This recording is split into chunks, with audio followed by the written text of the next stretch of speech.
Assalamualaikum dan selamat datang ke Auto Insider. Bersama saya Izam Aziz yang akan membawakan info terkini dari dunia otomotif khususnya dari Eropa, China, Jepang dan Amerika terus kepada Anda setiap hari. Kita mulakan dengan kejatuhan jenama Neta. Satu syarikat EV ternama dari China hampir berkubur. Adakah ini permulaan kejatuhan industri kenderaan elektrik? Jom kita lihat cabaran yang sedang melanda dunia EV.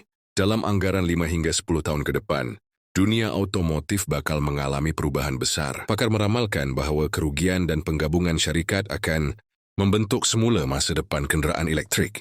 Ini bukanlah hanya di Barat. Ia adalah isu dunia otomotif, termasuk di China, pasaran EV terbesar dunia, yang kini juga berdepan dengan cabaran persaingan yang sangat kompetitif ini. Hari ini, kita dikejutkan syarikat perintis EV dari China, WM Motor, yang menghasilkan kereta jenama Neta, yang juga dikenali sebagai Weltmeister, ialah pengeluar kenderaan elektrik dari China. Neta yang menumpukan pada penghasilan kenderaan elektrik untuk pasaran China dan antarabangsa. Kereta Neta ini direka untuk memenuhi keperluan pelbagai pengguna dan menawarkan prestasi teknologi pada harga yang berpatutan. Tetapi baru-baru ini para supplier di China beratur di hadapan kilang Neta. Anda sendiri dapat meneka. Ini boleh dilihat dari graf jualan Neta yang merudum. Jika Anda masih mempunyai saham di dalam Neta, saya lihat tidak ada lagi sebab untuk terus menyimpannya. Jika ingin mendapatkan model terbaru dari Neta, fikirkanlah habis-habis, kerana saya bimbang untuk mendapatkan alat gantinya nanti sangat sukar, kerana dia telah pun menutup bahagian R&D. Dan supplier-supplier yang ada juga sedang melakukan protes. Bagaimana kereta anda? Jika berlaku apa-apa kerosakan nanti, perkara ini mungkin masih tidak jelas kelihatan di dalam tempoh setahun. Selepas itu, pasti akan ada masalah jika Neta tidak berjaya bergabung dengan mana-mana syarikat yang lain. Tetapi keadaan sangat sukar, tidak seperti situasi Nissan di mana Jepun tidak ada begitu banyak syarikat kenderaan. Berbanding China, syarikat kenderaan EV mereka saja ratusan jenama. Mungkinkah akan ada pembeli baru? Andainya ada pergabungan dengan syarikat-syarikat yang lain, dan andainya berjaya, berapa lamakah tempoh yang diperlukan untuk semua itu berjaya diselesaikan? Fikir-fikirkanlah masa depan anda. Dan bagaimana pula dengan urusan menjualnya dalam tempoh 1 tahun, 2 tahun, 3 tahun akan datang? Kita ambil contoh sejarah Chery di Malaysia. Sebelum Chery membuat comeback baru-baru ini, ketika Chery gagal, kita boleh tengok harga Chery Easter, Chery Tiggo sangat-sangat rendah untuk dijual. Pala dikira bertuah jika ada pembeli. Ketika kereta itu berusia baru 3-4 tahun, jauh harganya sudah kehilangan 70-80% berbanding harga ketika dibeli baru.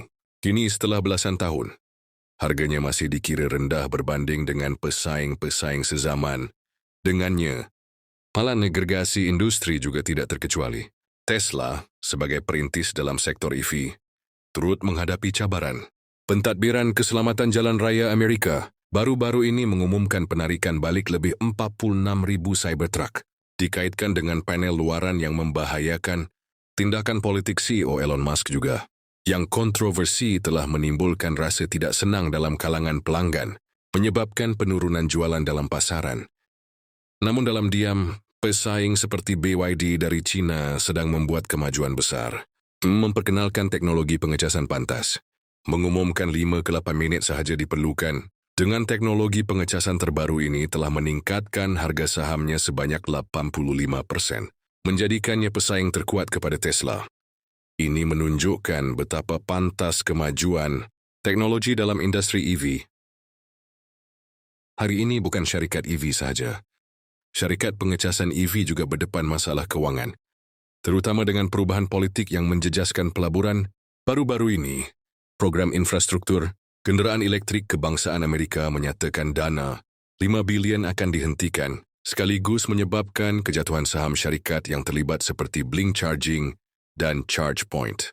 Dengan keadaan ini, mungkin akan mendorong lebih banyak penggabungan dalam syarikat-syarikat pengecasan EV.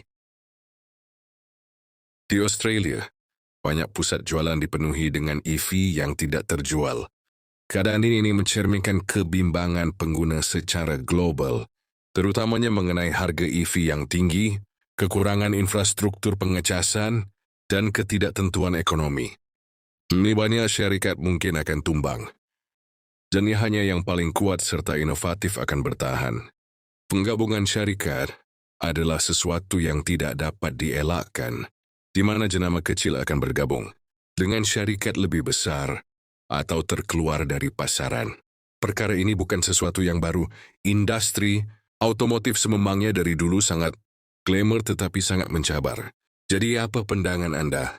Adakah dunia EV bakal berkubur dan kita kembali pada kenderaan ICE atau pada hybrid? Pendapat bernas Anda sangat dihargai oleh komuniti peminat kereta di sini. Jangan lupa untuk like and subscribe channel Auto Insider untuk lebih banyak info terkini. Dunia otomotif hanya untuk lelaki sebenar.